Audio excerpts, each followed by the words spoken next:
All right, everybody. Welcome to the Big Drip Show.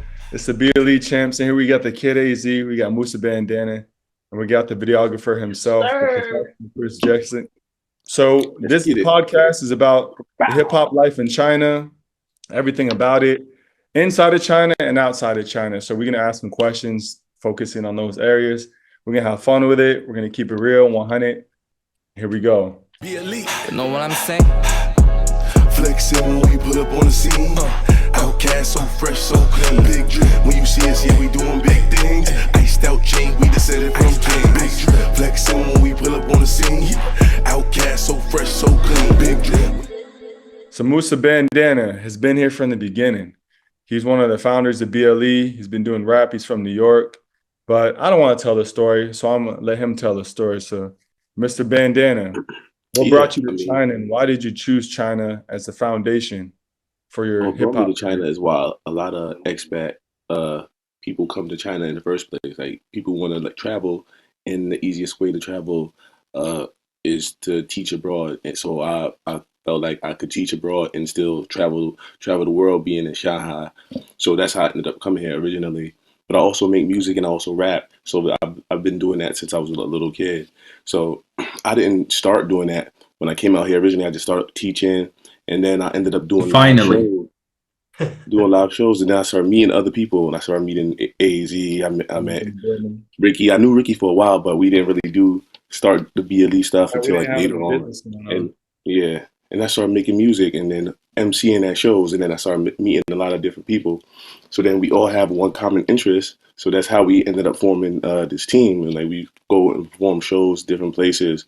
So that's how we started really growing out here, because we were like a group of friends with one common interest, and we felt like there's a lot of people in China that also share the same interest, and hip hop is growing here. So that's basically the roots. And then we also started meeting fashion designers and doing shows, doing parties, hosting events. So that's basically a brief summary of how we are here now. So, and what was the other question you asked? Yeah, so you pretty much answered it. We just wanted to know, why did you choose China as the foundation to start hip hop? And I mean, we're here already, and we all have the same interests. So I felt like, instead of there's a big hip hop community in China, and Chengdu is like the mecca of hip hop in China. So I felt like instead of them seeing what they see on TV and just copying and pasting it, what happens a lot usually, they can actually have that authenticity and dealing with people from the West, like America, Morocco, Caribbean, Nassau, and all that. So it's not just like a copy and paste. They actually see us, and they can actually build a bond with us, and really can actually relate with us, and have that sense of authenticity in their music. Dope. Yeah, man, it's a unique place where people are coming into their own with the hip hop. So as a foreigner here, you also get to ride that wave and influence them, let them influence you. That's dope. What about, we got the Demons in the building. He has some technical difficulties. What's up? The thing about BLE is we here. Focus on getting a diverse group of rappers from all around the world to come set a scene and make a splash and a big drip in China. So the Demons from Morocco. We're going to let him tell his quick story. Yes, sir. So, my brother, why did you choose China as a foundation? I know you started hip-hop in Morocco, but why did you choose here to accelerate your hip-hop career? Yes, I was about to say that we didn't choose China actually as a foundation for hip-hop. We started way before. I started in Morocco since 2011, 2012. I was already making music. And when we came here, just like what Musa said, we found a community of friends that care about this culture and care about the music, and we have mutual interests. So we thought, why not? We'll just try to build from it something that we care about. So that's how we came together. And Musa was actually meeting a lot of friends. He met me. I met him through a friend, and then we just connected and we started making music. And we made a hit, actually. Oh Yeah, Oh Nah, it's still still Man, I slap. remember that. You know what I I mean? didn't even like know you back then, really. I was just like, who are these guys? Yeah. I knew Musa, but I barely knew you. I was like, who is this guy shooting this music video in this pool party? What's going on here? That was lit. Yeah. So so that was a lit experience actually. Yeah. And we just picked it from there, you know, like in China we found an environment actually here in Shanghai especially that is welcoming to hip hop and it's growing. So we thought like this is the right environment, so we just rode with it. Dope.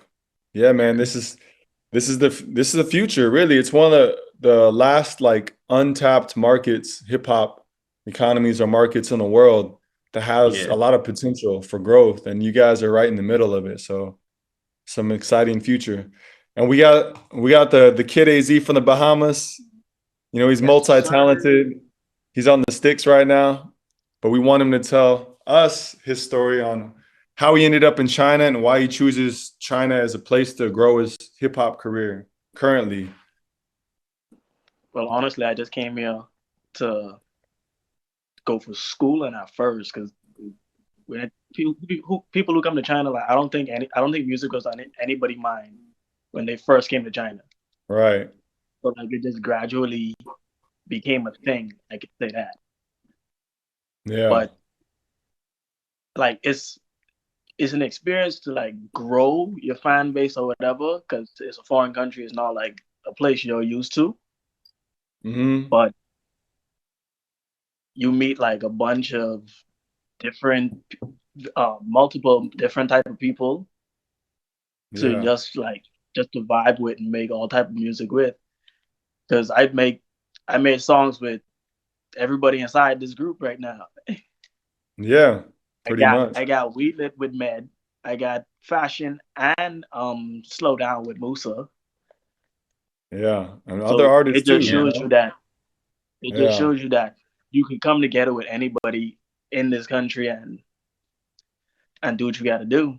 Yeah, not just foreign artists, local artists too. And the local artists are also willing to work with foreign artists because they don't really hang out with foreign artists. They only like really socialize with Chinese people. So they want to work with foreign artists. It's like it was easier to perform with maybe a bigger artist in China rather it is than you may be in the States or something like that, because like in the States you need to know people, you need to have these connections. Here it's like, oh, they see you're a foreigner, they'll probably work with you much easier than maybe in the West. But that's I agree. About over here too, though, because over here like you could meet a famous person, don't even know they famous, mm-hmm. and you could vibe with them better than anybody. Yep.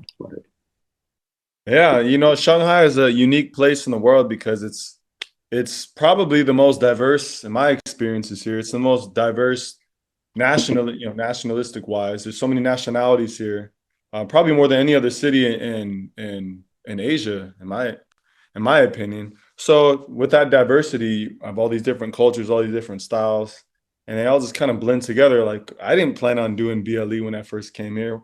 I mean, we're teaching, right? So we're teaching, we're traveling, but then, you know, we all obviously share that common ground for hip hop.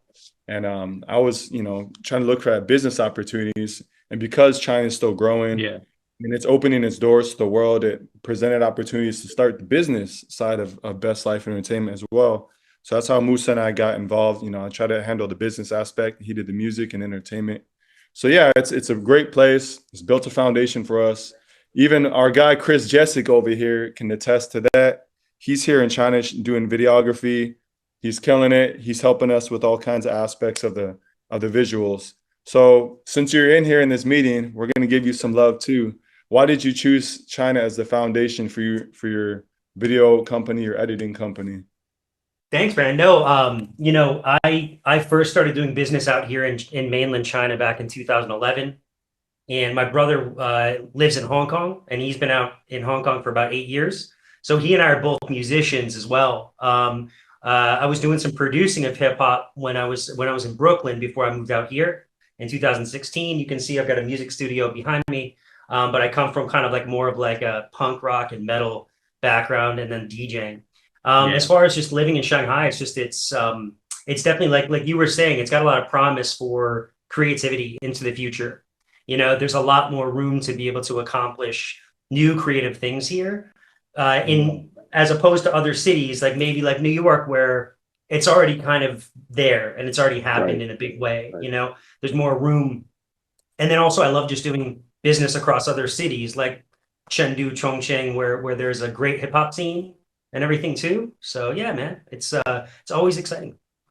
Oh, yeah, man. Thanks for that insight. Back in the staying, I'm rocking these clothes just so you know I come correct. I walk through the door, show respect. Meet the 44 if you disrespect. I'm not too sure, but I'm way too blessed. On the takeoff tour, the girls say yes. That's your girl, I'm not impressed. More interested in signing checks. Fresh like me, that's the lifestyle. Roll VIP, that's the lifestyle. Don't need no ID, check your lifestyle. She down with the team, cause that's the lifestyle. Drip. So how do you survive and thrive as a foreign artist? So basically, we're talking about how do we adjust to the culture to make sure that we can still succeed with what we're doing? And then what are the challenges? Well, a hard part here is because you don't really know the language as much as, the locals, obviously, because we don't speak Chinese. So maybe what was hard, it's like maybe to actually learn, Chinese fluently. But if I feel like if I take classes consistently and learn the language, then it'll probably be easier to gain some steam and go farther as an artist. So I feel like, and also not only that, but also maybe have connections. So like, if you know the right people and you're friends with the right people, or you're in the right group, then you can actually go pretty far. But if you don't know the Guangxi or something like that. Got the so plugs and connections. Yeah, so I think as a foreign artist, you can go far if you know the right people, and know the language. Also, that'll help. Yeah, and in Shanghai, I think it's hard learning the language here because we get complacent because most people here know English. So instead of trying to learn the language and struggle, they're just gonna be like, "Yo, I just speak English." So just, all right, okay, I'll just. Yeah, it's easier to get around than other cities for sure. Whereas, if we lived in any other city, basically aside from here, you most likely will need to learn the Chinese because it's like survival at that point. So you can go ahead and tell us language. Right. How have you had to overcome, or what have you had to overcome to, to pursue your craft here in hip hop? What are some challenges or a key challenge? Well, the first thing. Oh, okay, go. Yeah. All right. The first thing that I had difficulty when I came here was actually the cultural shock, because I come from a totally different part of the world, and like the food, like the customs, like social values here, a lot of stuff like that. It was totally different. So I had to adjust. I had to be willing, like, to accept what is different. And I was like, I had to change my mind that what is different is okay. It's not actually, it's not bad just because it's different, So I had to adapt to all that. But also, when I first came here, it was mainly for business. Then because I had stopped doing music at that time, and I didn't record anything for like a year and a half. So, and after that, when I got back to Morocco, then when I started recording again, because I was like just writing, but I didn't know anybody here the first year. That was actually the most difficult part. That I have a lot of stuff that I'm writing, but I can't record. I still don't know people. I don't know how to get around. I don't speak the language. And apart from my job or from the people I was dealing with, like, I knew nobody. I would still go out, like the bars, clubs, stuff like that, but I still don't know anyone. So it was kind of difficult for me to get into the scene and stuff like that. But after that, gradually, I started like going out more, meeting more people, and then like we started like knowing more friends in the industry here in China and stuff. And of course, when I met BLE as well, and then like we just picked it from there. Yeah, it's wild because I think a lot of you guys and Los and some of our other artists we don't have here tonight can attest to the point that you're all individual artists, but there wasn't really a community here for you to vibe and build and make music, And fortunately, like, we didn't even start BLE to be a music thing. It was house parties and it was club collaborations. Right. But then through Musa being out there and whatnot and just networking, you know, it turned into the more of a music-based community, especially as we got more involved with clubs. So it's crazy how we like a rapper. Yeah, like our community was a community. Like a yeah, just from the way you dress, they look at you and be like, "You look like a rapper." And he was like, "I am." And like, just pull out his phone, give me a WeChat, nigga. It's like I have a song called WeChat, by the way. Yeah, it's like Best Life Entertainment became that community for foreign artists to develop some collaborations, not only with foreigners but with Chinese, while in Shanghai. So it's crazy how we turned this community into what it is in the biggest city in Asia or possibly the world. So came a long way to dropping an album. yeah, right. We still got the album release party coming once we get out of lockdown. Yeah, we still got to do that. When that happened. But yeah, we'll get to that point soon. But AZ, what's the biggest challenge for you? What's the biggest obstacle you've had to overcome when it comes to recording or making your music, trying to pursue that craft? I think like the only thing I really could say was when I first started out, because like I had nowhere to record music. Yeah. You know what it is, you just at home writing all these songs, but got nothing to do with it, nowhere to put it. Yeah. Almost feels like right now. But also like I'm not the most social person ever. Yeah. Like the only reason I'm in BLE because Musa stopped me. I was not gonna look this nigga away. Yeah, you was a loner. I was on my lonesome, taking my ass home. Is that sound right? I don't know what Musa was doing. I don't know what he was doing, but this nigga was you know what Musa was doing? He was stereotyping. Still outside though. He was stereotyping you. He's like, this nigga look like a rapper. He was in front of the lawn. And I don't know what this nigga was doing. Like that bridge. Was it long or Cyclo? Yeah. I was leaving Cyclo. Oh. He just happened to stop me. He's like, "You look like a rapper." I'm like, So he's being like racist. Was that right though? Was that right? I mean, it wasn't wrong, but I was like, how this nigga know? Yeah. But that just like finding that studio, getting out there and just finding people. I was recruiting. Yeah, overcoming the social barriers, basically. Musa was on a mission. Yeah, Musa's been on. He's like recruiting.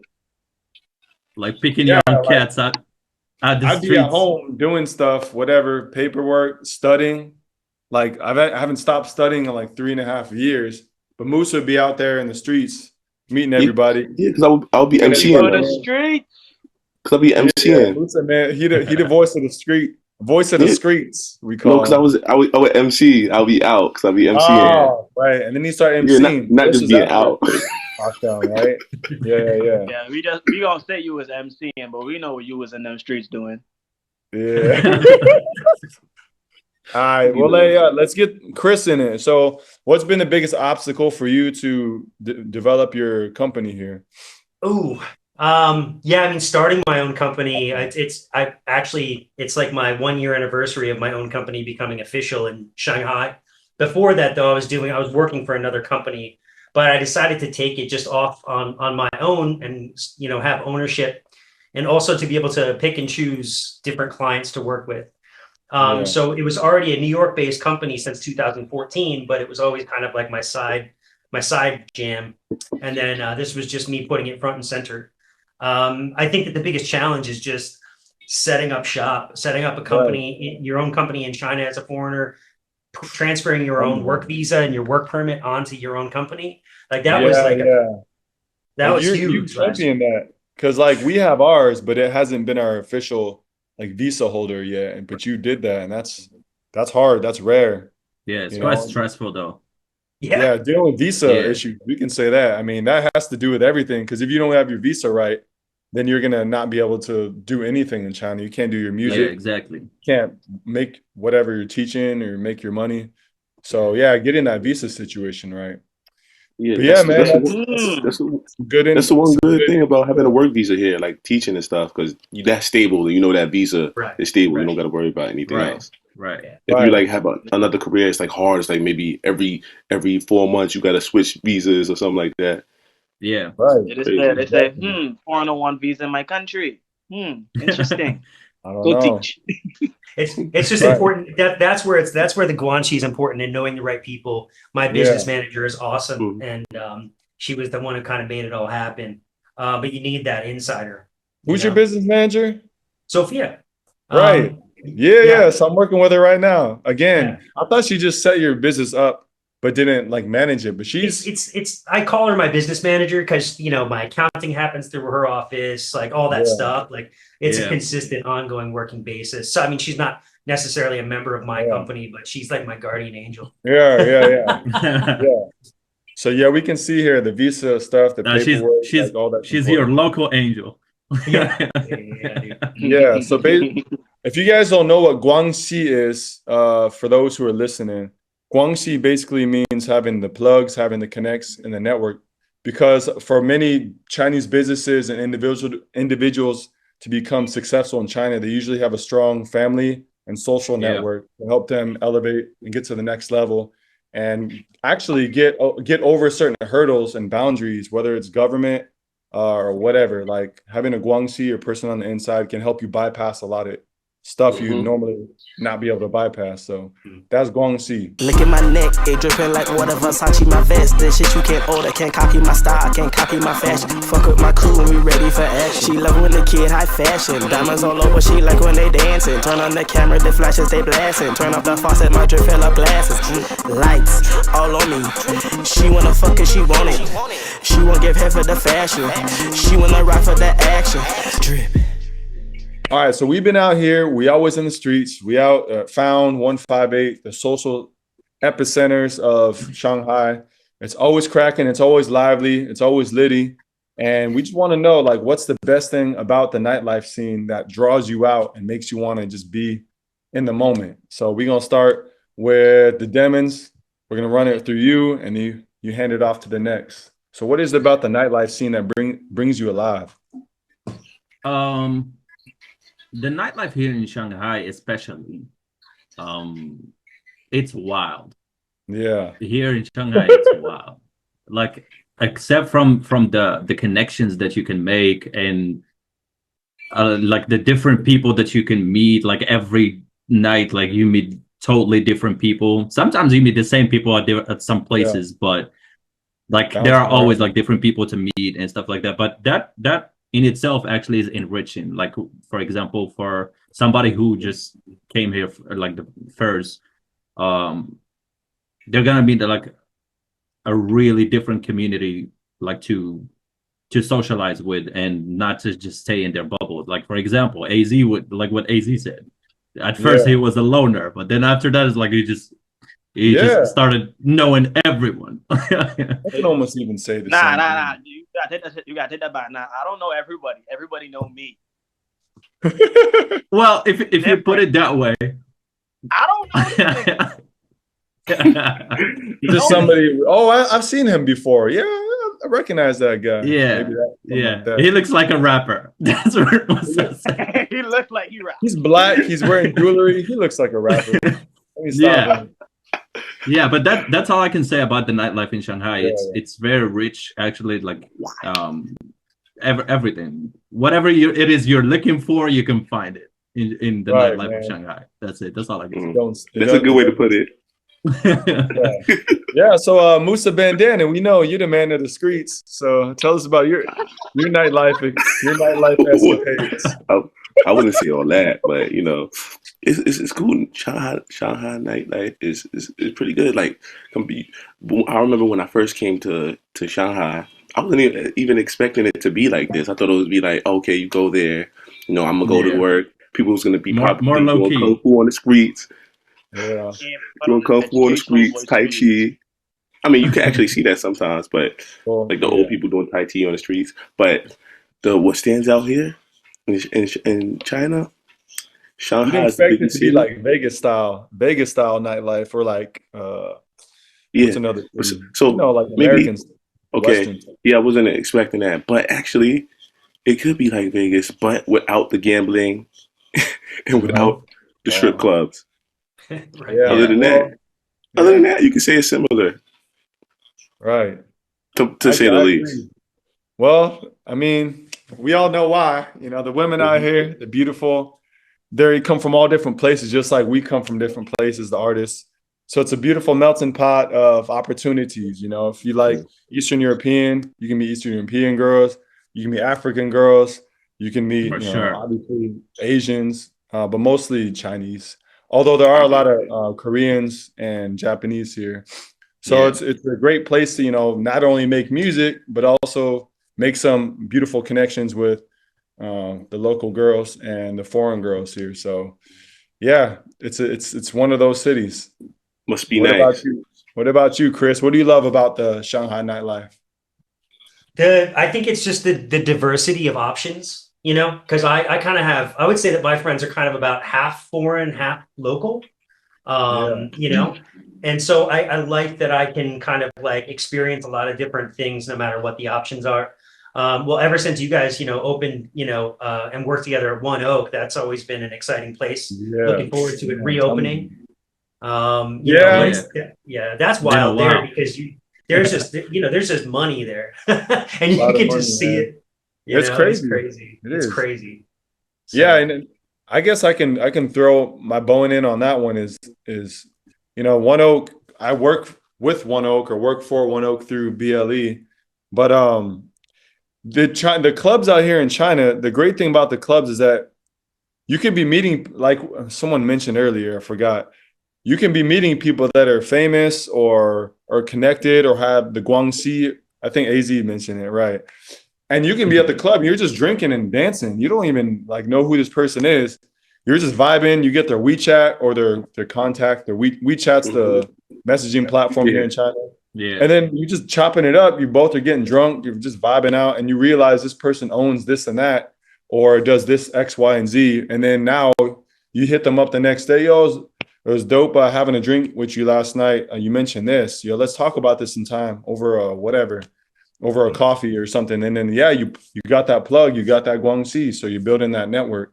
So being out in the nightlife scene, especially One Oak, where a lot of people spend money, it just shows how the diversity in the nightlife scene can also spawn other opportunities. So yeah, that's what I gotta say. There's a lot of networking that can happen in these big clubs.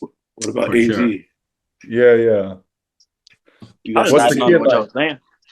Yeah, you agree? He has something to say about that. So y'all say most of the stuff. Yeah. All right. Well, no worries. Just a bunch of connections out here. Yeah. You wouldn't find that in the States like how it is out here. Like you like a famous person just come up to you and be like, "Hey, what's going on?" Nah. They're too greedy. They don't give a fuck. They bougie out there. Yeah. Right. But here, as everybody's acting bougie. Yeah, as foreigners, we are the rare objects or whatever. We're different, right? So a lot of the time things come towards us. It could be negative energy. Most of the time it's positive energy. So we kind of just attract attention by just being different. And when you attract attention, sometimes you get other opportunities. So that's kind of how the nightlife thing goes here. And there's so many damn clubs. Yeah. Oh, you can do that too. I mean, it's not our fault. They choosing. You just try to throw your swag out. No, I'm saying. I just said when you attract attention, you can bring other opportunities, and I was like, that's exactly how those Instagram models feel. Hey, you gotta love the love. Hey, yeah, man, you gotta put yourself out there into the world, and then let whatever energy that you attract just come to you. So yeah, man, Shanghai is a great nightlife place, but currently we're under lockdown. We can't do anything. And hopefully when we come out of lockdown, One Oak pops off again, and then we get back to that life that we once knew.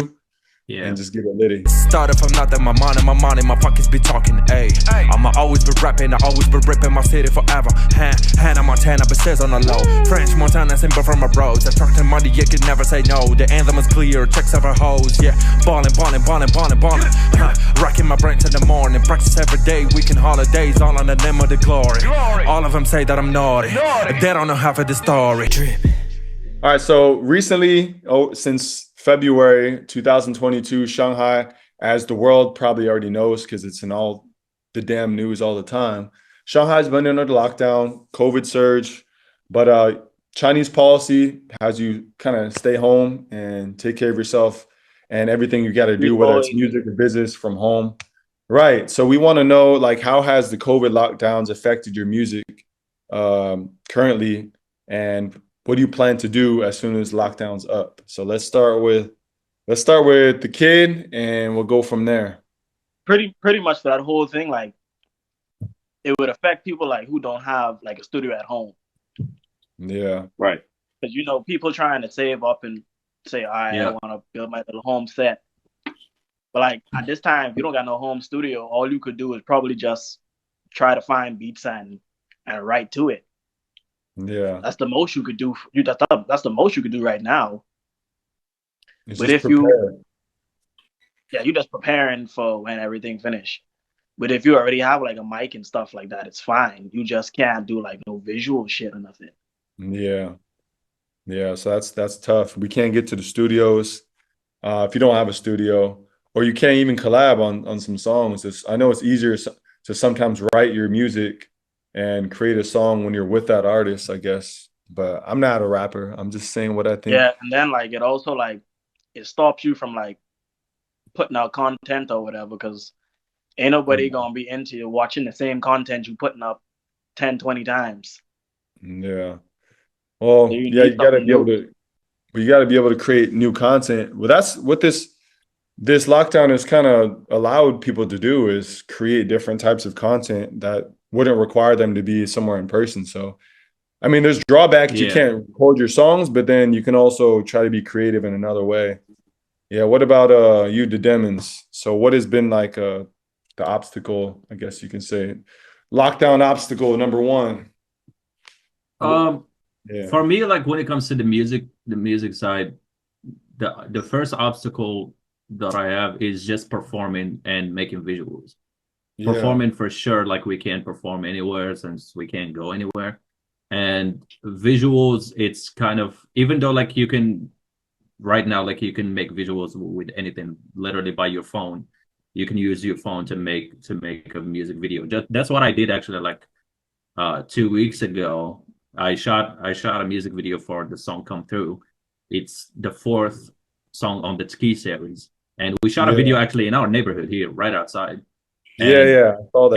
It was cool. It was cool. My neighborhood friends here, they saw it. They started sharing it here in the neighborhood. I think the whole neighborhood right now knows what I'm doing. They were asking me like in the group chats to throw like a virtual concert for them, or like just to go outside or like do something. But I set a plan actually that I might do a music video with them here, but of course like respecting all the the COVID regulations and guidelines of safety and everything. But I might do it actually. I have other songs, but when it comes to recording, I learned my lesson actually from the last time that I told you that I couldn't go anywhere, especially my first year here that I didn't have my set at home, my studio set at home. I couldn't record, and that was kind of torturing for me because I need to make music like every day. I need like to learn something. So right now, like I'm thankful actually that I got my studio set at home, and because of the pandemic, like this is the second time, it just gives me like a boost every time. It's like I'm just making music every day. And since the lockdown started, I've been releasing music every week, like a song a week. We're actually on the 7th week right now. This week, I just released another song yesterday. and we're gonna keep it going. It actually encouraged me to release every week. I had this plan for so long, and I didn't execute on it. But when this lockdown came, I was like, okay, this is the perfect opportunity for me. I'm not doing much around, so I'm just gonna lock in and just keep creating, make music every day. Fully focused. Yeah, yes, sir. Yeah. For you, man, it spawns creativity and gets you get those, trying to figure out a different way to achieve your goals. For sure. Yeah, you're driving down the street and then there's a roadblock. It's like, all right, I still need to get there. So how can I get there now? I got to go off road. So it's kind of like you're going off road and creating a new path. That's dope. For sure. You got to find a way. Yes, sir. Musa Bandana. Yeah, similar to what AZ said. Like, if you don't have a home studio, you can't record anything, but the most you can do is write. So I've been writing and writing to beats and stuff like that. I actually have like 3 songs that's ready to record right now that I finished and like to new beats, but I'm just waiting for them to open up and let us out to go record. I wish I, like the Demon said, if I had a home studio and stuff like that set up, then I would be just making a lot of content with music wise. Also visually, I can't like make music videos and whatnot. But I mean, the most you could do will probably be maybe live stream like your songs or something like that. Live stream your songs and just perform on the live stream at home. That's like what you can do as far as that goes. But other than that, it's like a waiting game. When are you gonna let us out so we can get back to the regularly scheduled business? And also performing, obviously, because like a lot of the times we will perform and stuff like that too. But that won't happen for a while, I believe. Probably not. It's like next year. Hopefully not. Open out here, man. Or like the end of the year. You would think that these clubs are not going to open because they're not essential. They just want to keep the essentials open, the markets and the stores, and then and then schools and those places are opening up. At the end of June or something. I don't even know, but I feel like they're gonna just open up at the next semester. Might as well. I would say, probably next semester. And then business-wise, if your business relies on physical transactions, that's the hard thing. You can't even make money because you can't get people to come to shows or come to One Oak or events. You can't even do events. So it's like a lot of companies. And our company, not that we're suffering because we don't have overhead, right? Like we don't have the same overhead that a bar or restaurant would have because they got to pay rent and pay employees. But we're not really hosting events either. So that's the obstacle. It's like it kind of diminishes your presence if you don't have an online capability, right? So fortunately, we have that, and now we're doing our podcast. So that kind of helps overcome the lockdown situation. What about you, Chris? I know you usually travel and shoot video everywhere. So that's been the hardest part, man. It's just like not being able to travel to the other cities where I've got clients and business. Because I'm doing business across a lot of cities, and it's just kind of been holding things up. But luckily, I'm still able to keep some of those things moving. But just in terms of like creative output, it's like I miss being able to just get out and like make things, like make videos. We were supposed to start doing the first podcast here in the studio. Yeah, in the studio. That was like right when it locked down. Yeah. It was just like I think it was all going to be you guys coming over to the studio. Yeah, man. Maybe we'll do that. We'll get back on track. But I mean, I've been taking advantage of other things. Like I've been like, I've got a piano here. I've been kind of brushing myself back up on piano, like doing some stuff musically that maybe I wasn't doing before because, it's here and why not? Yeah. Why not practice, Right. Yeah, man, we're all just hoping for Godspeed with this lockdown and people recover, economy recovers, society recovers. People are not paranoid to meet each other anymore. I actually think people will be willing to go out after being inside this long. Like that, it could be like that kind of effect. People just want to go out and go crazy or something like that. That's because like that girl that asked Ricky to book her a table at One Oak. I have a girl that asked me to book her a table at One Oak at the end of this month. Nice. Okay. Damn, is it open? Ready. Well, I don't know. She was just saying in case it does open that see, they ready. Book ready.